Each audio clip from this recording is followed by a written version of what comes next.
Danes je z nami torej Marjana Cahari, je doktor dentalne medicine in strokovnjakinja za zdrav življenjski slog.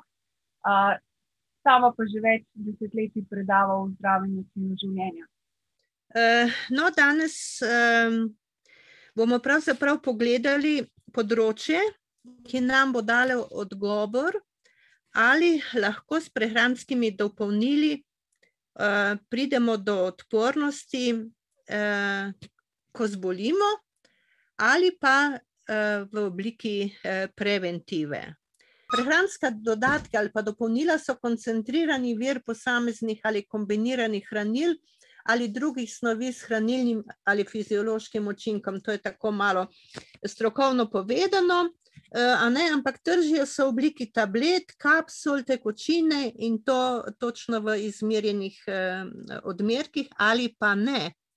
Lahko je prisotna seveda široka paleta hranil in drugih sestavin, vključno z vitamini, vidimo tu minerali, aminokislinami, maščobnimi kislinami, beljakovinami, vlakninami in zaščitnimi snovmi. Kupijo se na mnogih prodajnih mestih ali pa tudi preko spleta. Število potrošnikov prehranskih dopolnil narašča. Jaz sem dobila ravno prejšnji teden en podatek iz Avstralije, pravzaprav dva podatka sem jih prosila. Avstraliji, kjer imajo 25 milijonov prebivalcev, redno jemlje prehranska dopolnila 8 milijonov ljudi. V Nemčiji pa recimo vsak zdravnik priporoča jemanje prehranskih dopolnil. Število izdelkov prehranskih dopolnil zelo narašča. In sicer 94. leta jih je bilo 4000, 2008. pa že 75 000. Poglejmo malo še Slovenijo. Leta 2020 je bil slovenski trg prehranskih dopolnil vreden 36 milijonov evrov, v Avstraliji, a ne malo daleč od nas, pa 2,77 milijard dolarjev. In kot poročajo od tam, pa tudi iz drugih držav, vsako leto prodaje strmo narašča. V glavnem moramo se zavedati, je danes to postala velika trgovina, po domače povedano biznis. No, vsi viri o prehranskih dopolnilih pa navajajo, da prehranska dopolnila niso enakovredna uravnoteženi prehrani. Poleg tega obstaja še en vir prehranskih dodatkov, a to so živila obogatena s prehranskimi dodatki, in to z raznimi vitamini, minerali ali drugimi hranilnimi snovmi. No, mi vemo, da so že pred 100 leti začeli soli dodavati jod in s tem se je pojavnost golše na svetu zelo zmanjšala. Količina hranilnih snovi v teh živilih ni velika in točno je napisana, vsaj tako vsi govorijo, tako da takšna uporaba takšnih živil ni problematična. Vidimo, da margarinam se dodaja, rastlinskim mlekom se dodaja D, vitamin in B12. Razni žitni proizvodi so obogateni z minerali in vitamini, tudi napitki, smutiji z multivitamini in z minerali. No, problem predoziranja spet nastane, ko uporabljamo in živila obogatena s prehranskimi dodatki in pa seveda same prehranske dodatke, ker pride do predoziranja določenih hranilnih snovi. Registracija prehranskih dopolnil je poenostavljena pri nas v Sloveniji, premalo regulirana v primerjavi z zdravili. No, jaz sem malo raziskovala železo. Če tega predpiše zdravnik, je to zdravilo in je predpisana količina. Danes pa imate v mnogih revijah in povsod tudi ponujeno železo kot prehranski dodatek, in se ga lahko sam doziraš po svoji presoji ali pa po presoji nekega proizvajalca, ki ni nujno, da je popoln strokovnjak na tem področju. V predavanju danes ne bom govorila o prehranskih dodatkih, ki vsebujejo različne rastline ali zelične izvlečke, naprimer ne bom govorila o pegastem badlju, slezi, kamilici ali pa o prehranskih dodatkih, ki vsebujejo mikroorganizme, naprimer mlečno-kislinsko bakterijo, ker to pravzaprav presega moje predavanje, prav tako ne o proizvodih iz meda in prav tako ne želim omenjati niti enega konkretnega izdelka prehranskega dopolnila. Bi pa vsekakor na začetku mojega predavanja želela govoriti o zelo pomembnih raziskavah, ki jih pozna stroka o prehranskih dodatkih. Na prvem mestu bi omenila World Cancer Research in pa American Institute for Cancer. To sta dve ugledni zdravstveni organizaciji, ki skrbita za preventivo pred rakom. In ti dve zdravstveni organizaciji sta na osnovi mnogih študij zaključili, da ne priporočajo jemanja prehranskega dodatka, kot sta vitamin C in E in beta-karotena, kot preventivo pred rakom. To je ena študija. Potem drugo študijo, pravzaprav več študij, smo lahko brali v Jami, to je strokovna revija, ki izhaja tudi v Sloveniji. 2007. leta je objavila rezultat 68 randomioznih študij, ki so ocenile ali pa ovrednotile vpliv uporabe vitamina A, C in E in pa tudi minerala selenija na tveganje smrtnosti in sicer med 232.606 osebami, ki so bile stare od 18 do 103 leta. Te študije pa so zajele tudi različne vzorce, ki so med drugimi vključevale recimo različne doze, ki so jih ljudje jemali, in pa različno trajanje jemanja prehranskih dodatkov. Recimo, trajanje je bilo od 28 dni do 12 let. In kakšen je bil rezultat? Rezultat teh raziskav je bil, da je 5% obstaja povečanje nevarnosti smrti pri uporabnikih prehranskih dodatkov v primerjavi s tistimi, ki jih niso jemali.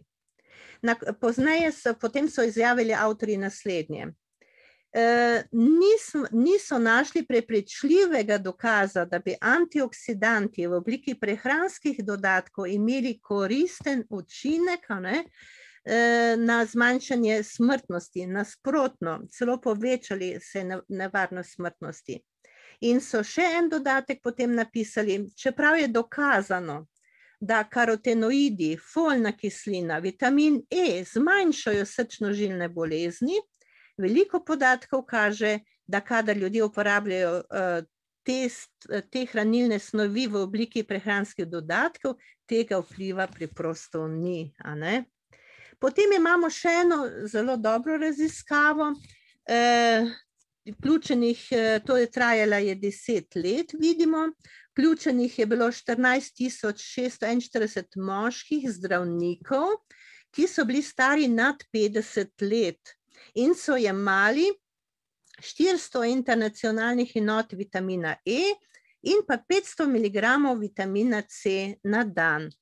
Zaključek raziskovalcev je bil, da v tej veliki in dolgi študiji moških zdravnikov niti vitamin C, niti vitamin E ni zmanjšal nevarnosti raka na prostati ali vseh rakov. To sta dva močna antioksidanta, E pa C.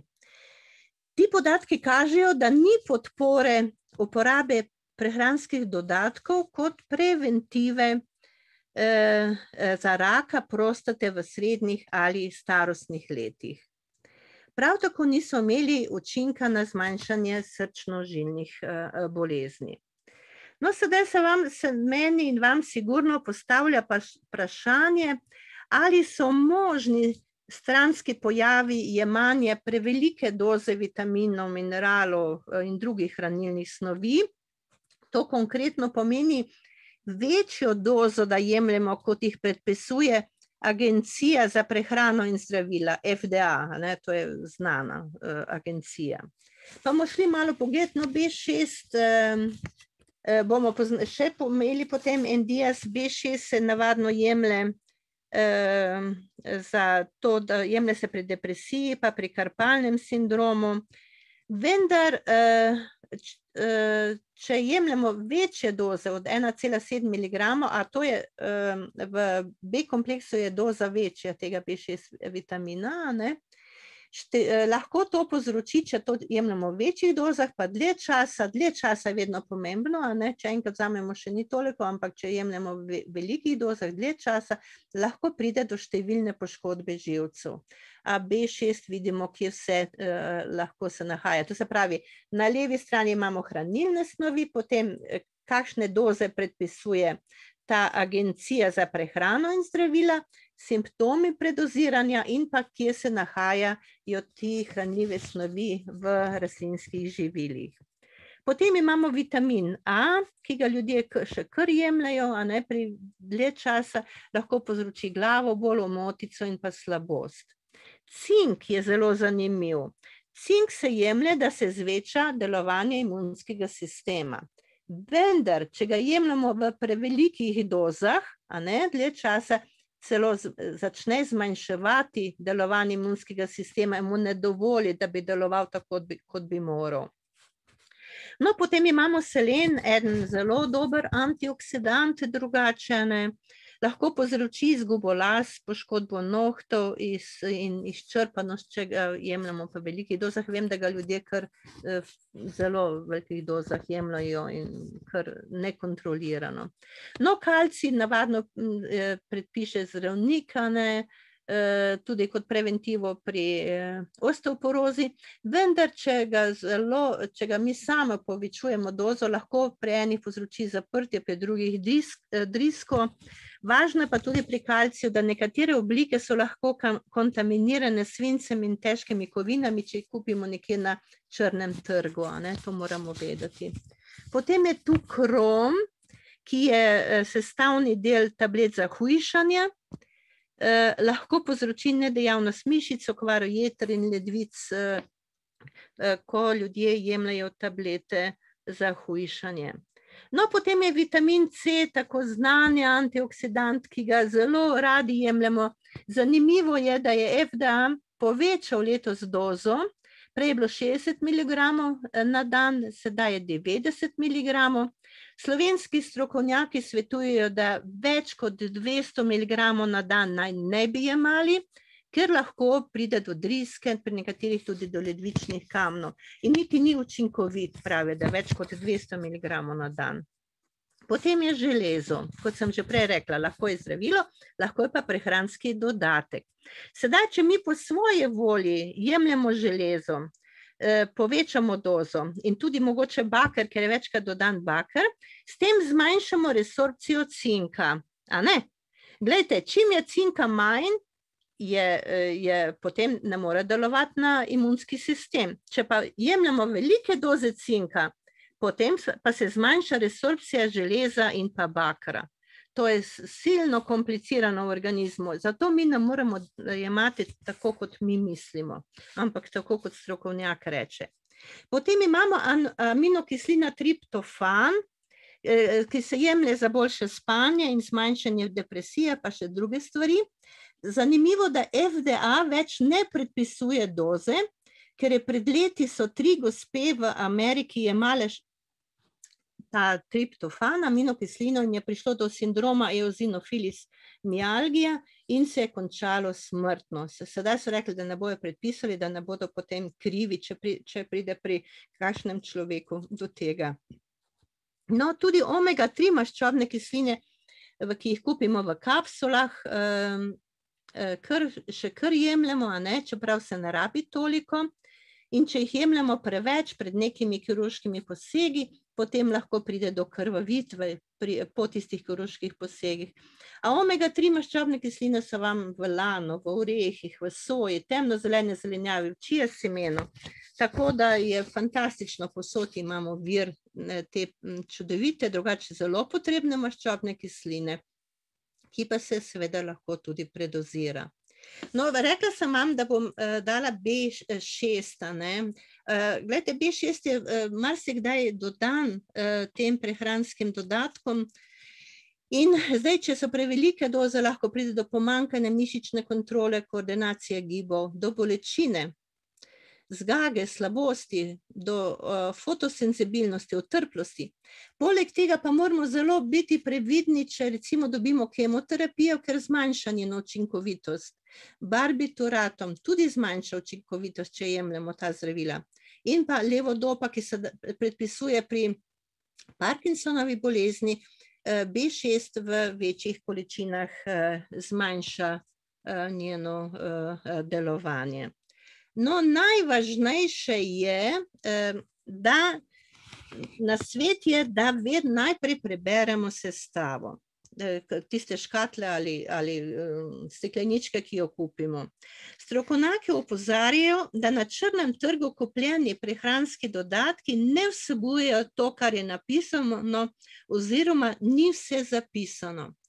Jaz pa sem ravno zadnjič dobila iz Loma Linda, iz medicinske fakultete, en članek, ki mi je bil zanimiv, ker tam presajajo tudi jetra, in so rekli, da je vse več nealkoholne zamaščenosti jeter oziroma posledično ciroze, ker ljudje jemljajo ne samo zaradi zdravil, tudi zaradi različnih prehranskih dodatkov, ki se jemljajo. Svetujem nam vsem, da samo laboratorijski izvidi so pravi pokazatelji pomanjkanja in seveda potem posvet z zdravnikom. Ne moremo kar tako mi po svoji presoji nekaj reči. Zdaj, kateri so vzroki, ki so navajajo za uporabo prehranskih dodatkov? Na prvem mestu številni strokovnjaki kot vzrok navajajo hiter tempo življenja in posledično pomanjkanje vnosa hranilnih snovi zaradi enolične enostranske prehrane. Potem druga stvar je stres. Jaz vem, da je stresa veliko, čeprav nekatere vrste stresa so tudi potrebne, da imamo motivacijo v življenju. Potem ljudje jemljajo za preventivo pred rakom, srčno-žilnimi boleznimi, starostjo. Se ni čudo, da ljudje jemljajo pred rakom, ker se ga bojimo. Vsako leto je 14 milijonov na svetu novih diagnoz ljudi, 14 milijonov ljudi diagnosticirano, da se je pojavil rak in da jih okrog 7 do 8 milijonov umre na leto. Vidite, daleč več kot zaradi COVID-19. In ljudje se to bojijo. No, najpogostejša nekako je pa prisotno pri velikem številu ljudi, da je zemlja siromašna s hranljivimi snovi. Resnica je sigurno, da kjer se gojijo monokulture, se vsebnost mineralov, to pomeni anorganskih spojin, lahko zmanjša. Ne moremo pa to trditi za vitamine, to so organske spojine, ker te nastajajo v rastlinskih in živalskih celicah. In če doma gojimo monokulturo, vam priporočam kolobarjenje, a če bi brali Sveto pismo, pa celo piše, kako naj počiva zemlja nekaj časa. Poleg tega mi danes lahko kupujemo rastlinska živila iz cele države, če pri meni mislini tako ne dozori vse, lahko s tem pa dobim seveda več vitaminov, mineralov, mogoče od katerih drugih krajev Slovenije pri isti rastlini. Poleg tega se danes lahko kupuje tudi iz drugih držav, saj recimo kokosovega olja ne proizvajamo v Sloveniji. Posod je drugačna sestava zemlje, pa tudi vsebnost mineralov, pa tudi vitaminov v rastlinskih živilih. Zdaj, radi bi vam, da se tole pač res zapomnimo, da dejavnike, ki določajo vsebnost hranljivih snovi v rastlinskih živilih, to se pravi, koliko je vitaminov in mineralov v rastlinskih živilih in ravno tako količino ostalih hranilnih snovi. Vse to se ne gre samo za vitamine in minerale, se gre tudi za zaščitne snovi in druge. Važna je vsebnost hranilnih snovi v zemlji, o tem sem že govorila. Potem čas izpostava rastline s sončnim žarkom. čas obiranja oziroma kako dolgo je potekalo zorenje. Kvaliteta in kvantiteta gnojenja, ki se lahko spreminja iz leta v leto, tudi genska selekcija, a ne. Potem važno je skladiščenje. Če mi zelje, ki ga prenesemo iz vrta ali iz trgovine, pustimo na svetlobi in toploti, potem bo vsebnost C-vitamina strmo padala. Pomembna je tudi koncentracija CO2 v atmosferi, važno je v atmosferi tudi vlaga in temperatura. In seveda zdaj mnogi uporabniki oziroma prodajalci govorijo, da se je količina hranilnih snovi v rastlinskih živilih zmanjšala. Resnica pa je, da študije kažejo, da so zelo male razlike v količini hranil. Če bi sedaj jaz primerjala jabolko, ki jablana dolgo let raste, ne? In to jabolko, ki bo letos zraslo na njej, ker nekaj jih je kar na drevesu. Z jablano, ki recimo jo ima Katja, ne? Ali pa z nekom v Mariboru, če bi hotela hranilne snovi te moje jabolke primerjati, potem bi morala upoštevati tudi vse tele dejavnike. A ne? Če ti dejavniki niso enaki, potem ne morem jaz to primerjati. In ko sem veliko o tem raziskovala, so neodvisne strokovnjake mnenja, da bi morali pravzaprav primerjati vsebnost hranil na istem področju z istimi dejavniki, in sicer pred 50 ali pa 100 leti. Potem bi bilo pa sigurno, da bi videli, ali je zares vsebnost mineralov in pa vitaminov padla. Jaz bi pa sedaj vas spodbudila še na neka stvar, kako dobiti maksimalno količino hranljivih snovi iz rastlinskih živil. Ker vse ostalo je precej odvisno od pogojev. Tole pa ne toliko, to je pa od mene in vas odvisno. Najvažnejši dejavnik je, da uporabljamo v prehrani nerafinirana rastlinska živila. To se pravi živila v izvirni obliki, jabolko kot jabolko, pšenico kot pšenično zrno, proso kot proseno zrno. Kaj to pomeni konkretno? Žitno zrno poleg škroba vsebuje številne pomembne hranilne snovi. No, s sodobnim mletjem žitnega zrna odstranijo 80% ovojnice in kalčka, ker se nahaja največ vitaminov in mineralov. In pa recimo ena zaščitna snov je zelo dobra, fenoli so tudi v žitu. To je odlično zaščitno sredstvo. V rafiniranih živilih pa seveda tega fenola ni, a ne. Ravno tako ali bomo pojedli celo pomarančo ali pomarančni sok popili. Ali bomo pojedli celo jabolko, ali pa bomo pili samo jabolčni sok. To je ena stvar. Druga, zelo pomemben dejavnik je, da uživamo premalo sadja in zelenjave v Sloveniji. Že pokojni profesor dr. Pokorn je naredil veliko raziskav in spomnim se, ko je zapisal enem svojem članku, da je bodočnost naše generacije bolana generacija, ker je zelo malo sadja in zelenjave. To sem jaz tudi ugotovila na številnih sistematskih pregledih s 3-letnimi otroci, ko so mi starši povedali, kaj jedo ti otroci. Kar se tiče pa sadja in zelenjava, bi vam pa priporočala, da uživamo in kuhano in surovo. Zakaj? Zato, ker če določeno zelenjavo, recimo bom sedaj šla, ker če kuhamo, moramo tako skupaj sadje in zelenjavo pojesti tekočino, v kateri smo kuhali, ker je tam veliko raztopljenih vitaminov in mineralov. Ampak, glejte, nekatere hranilne snovi telo bolje izkoristi, resorbira, če je zelenjava kuhana. Tako, če korenček skuhamo, telo dobi več beta-karotena, to je predstopna vitamina A. Likopen, ki je močan antioksidant, iz rdečega paradižnika ga dobi več telo, če je kuhan, tako da bomo enkrat jedli paradižnikovo solato, drugič pa mogoče omako ali pa juho iz lepega rdečega paradižnika. Potem vzamemo temnozelena zelenjava, ki je bogata s kalcijem in železom, vendar pa vsebuje oksalate. In ti oksalati, ta oksalna kislina skupaj s kalcijem in železom tvori en kompleks, ki se ne resorbira. Če pa mi skuhamo, samo malo, prekuhamo to recimo špenačo, pa mi zmanjšamo vsebnost oksalatov v njej za 35% več kot za 1/3. To, recimo, a se spomnite tisto reklamo Popoja, ki kaže v tisto konzervo špinače? To je bila dobra reklama. Jaz sem takrat mislila, da ni, zdaj pa vidim, da je. Potem ne pozabimo, da na primer vitamini in minerali imajo medsebojno delovanje. V telesu vplivajo na količino in delovanje drugega.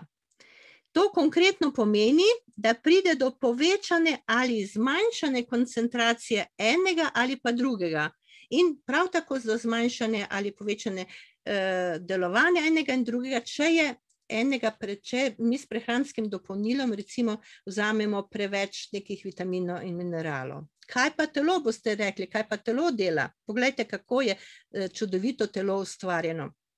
Ko mi uživamo hrano, ko jemo, naše telo odlično spremlja delovanje hranilnih snovi, vključno z njihovo interakcijo, tako da zagotovi primeren hranilni status. To si zapomnimo. Telo je to fantastično napravljeno, kako dela.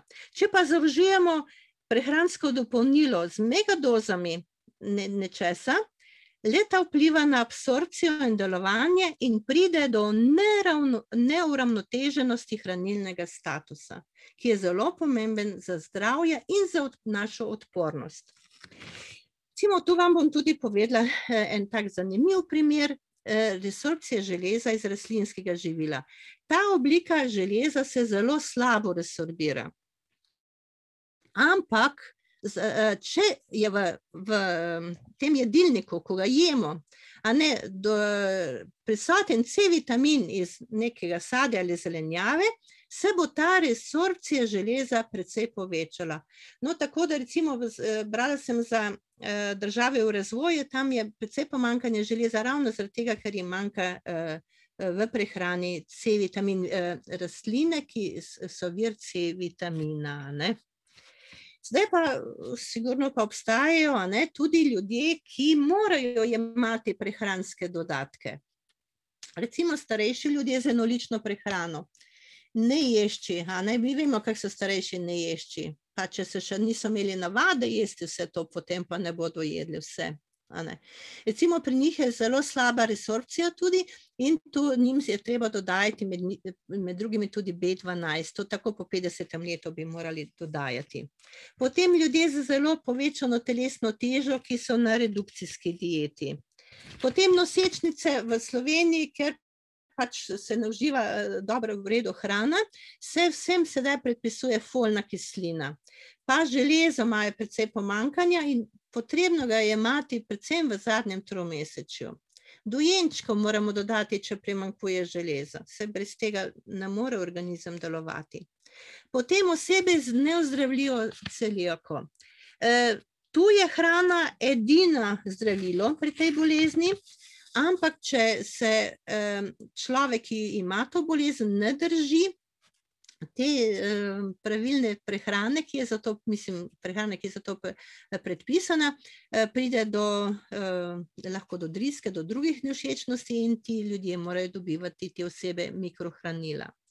Potem imamo osebe s kroničnim vnetnim črevesnimi boleznimi, naprimer to je Crohnova bolezen, mi vemo, da danes za Crohnovo bolezen ni diete, da morajo sami pacienti ugotoviti, katero zdravilo jim dobro dene, da ne pride spet do težav, ampak če pa pride, potem pa morajo seveda dobiti dodatke spet mikrohranila.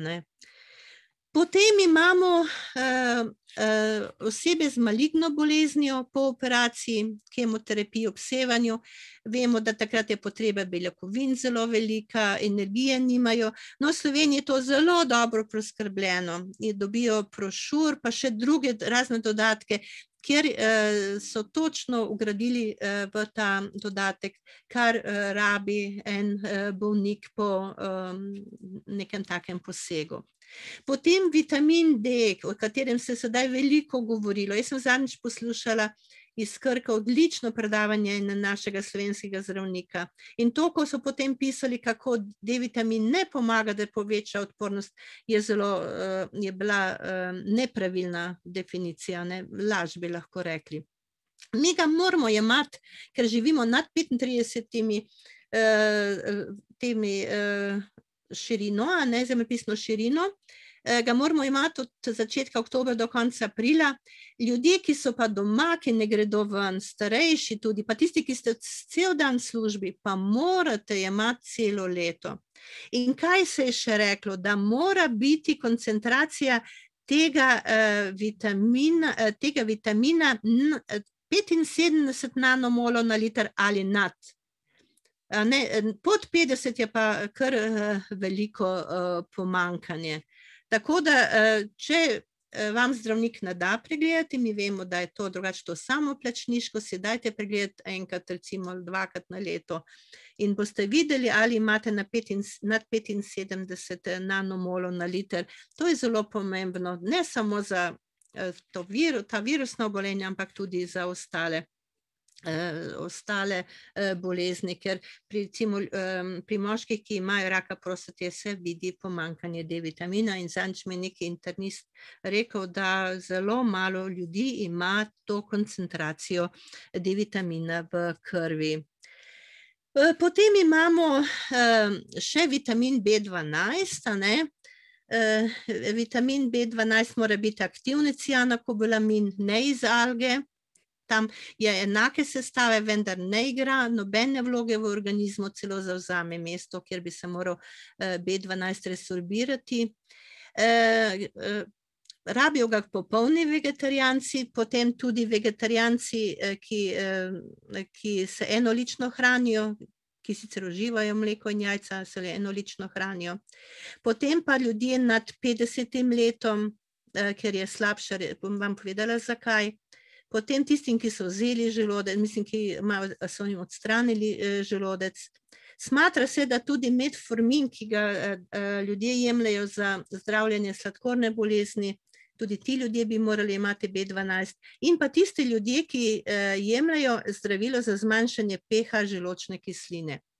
Ker če želimo, da se B12 resorbira iz recimo mleka, ali pa jajc, ali pa iz mesa, morajo biti 3 pogoji.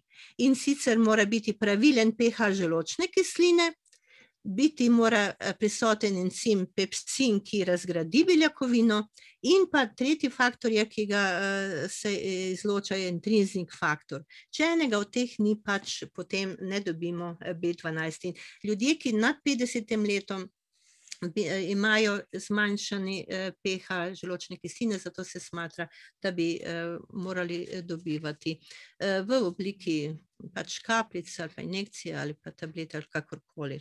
No, potem imamo tu še razna bolezenska stanja, nekateri imajo kronične driske, brez da bi imeli vnetno črevesno bolezen, ali pa pri intoleranciji, alergiji na neka živila moramo tudi zelo paziti, ali je raznovrstna prehrana, ali ni prišlo mogoče zaradi enolične prehrane, zaradi alergija ali intolerance do pomanjkanja neke snovi.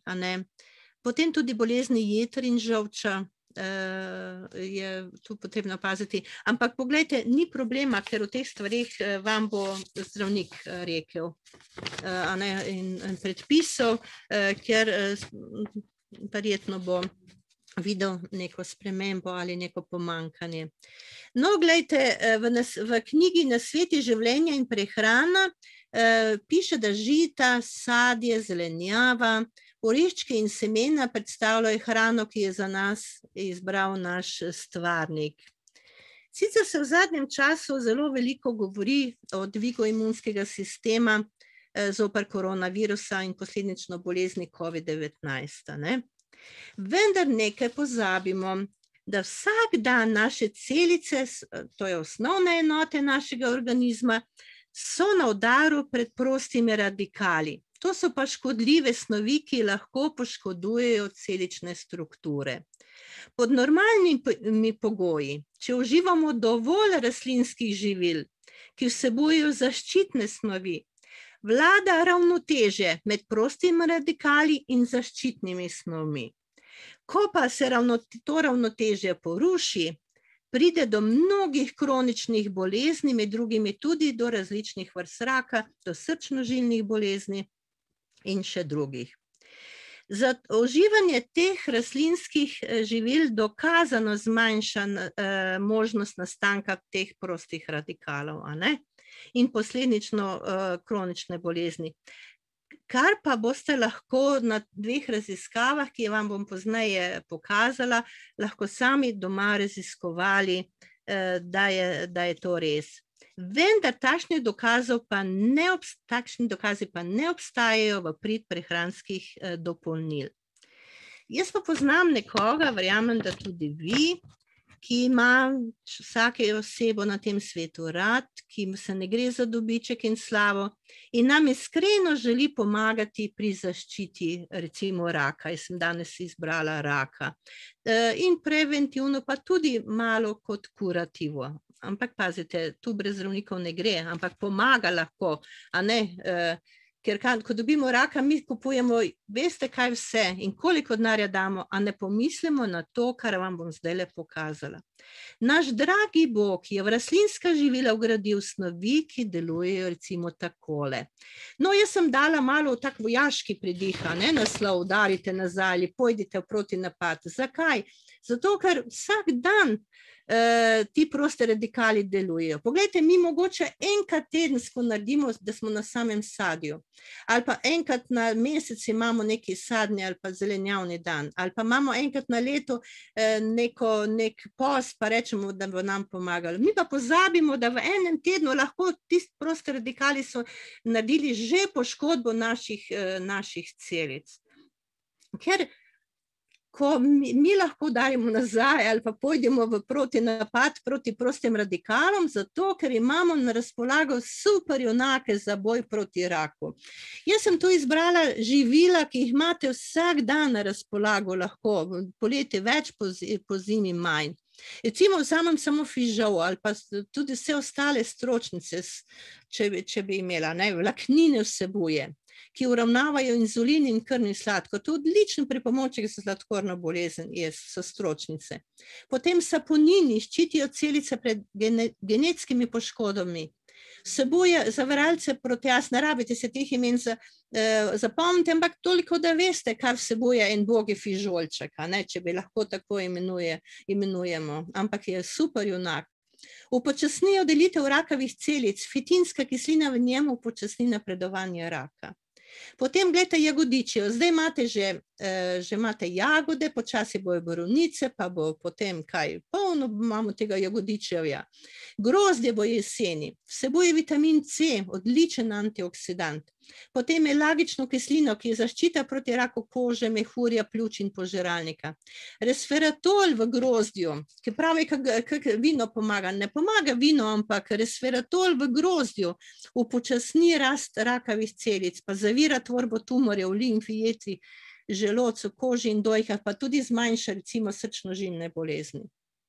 Križnice, brokoli, zelje, ohrovt in še bi vam lahko naštevala, so bile prva rastlinska živila, ki so ugotovili, da so preventiva pred rakom. Vsebujejo fenole, ki aktivirajo encimske sisteme, ki razstrupljajo celice, zavirajo rast tumorjev, zmanjšajo tveganje za raka pljuč, želodca, debelega črevesja, prostate in mehurja. Potem danes sem vam govorila o temnozeleni listnati zelenjavi, ne, špenače, pa še polno drugih imamo. Vsebujejo karotenoide, kot antioksidanti pomagajo preprečevati rak, zavirajo rast nekaterih vrst celic raka dojke, kože, nižja incidenca raka debelega črevesja in danke. Potem imamo žita, ki sem vam jih tudi naštela, nerafinirana, ne, taka kot so v obliki. Vsebujejo vlaknine. Te vlaknine vam pomagajo, da ne pride pomagajo, da je zmanjšana incidenca nastanka raka, recimo na debelem črevesju in danki.